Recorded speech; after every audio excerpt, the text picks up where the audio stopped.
ভাই আল্লাহর কসম ভাই, আমি অনেক দুঃখে আমি এই রিক্সাটা হাতে দিয়েছি। সত্যি কথা বলতে মনে দুঃখ থেকে আর কি আমি কথাটা কইতেছি। অনেক কষ্টে আমি এই রিক্সাটা হাতে নিয়েছি। আমার মতো ছেলে রিক্সা চালানোর কথা না। 8টা বছর আমি বিদেশ করে আইছি, অথচ আমার মতো ছেলের আজ কিচ্ছু নাই। জরিমানা আমি সবকিছু দিয়ে গেছি, ঠিক আছে। জেল খাইতে পারো, বাংলাদেশে আসছি, এবার তো সমর্থন দেন। আমি কি করবো? আমার কাছে তো সেই টাকাও নেই, অনেক ঋণগ্রস্ত ভাই আমি, ঠিক আছে।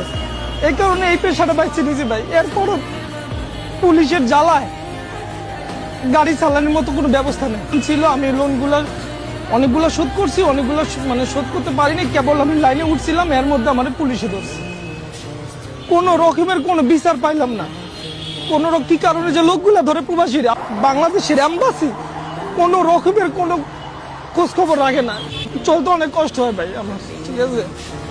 চলি আলহামদুলিল্লাহ, 700-800 টাকা, 1000-1200 টাকা যাই হয়, গাড়ি ভাড়া দিয়ে 4-500 টাকা যাই হয় ভাই, চলি। আমার মা একজন অসুস্থ, চিকিৎসা করা লাগে, ঠিক আছে। বাস এই আর কিছু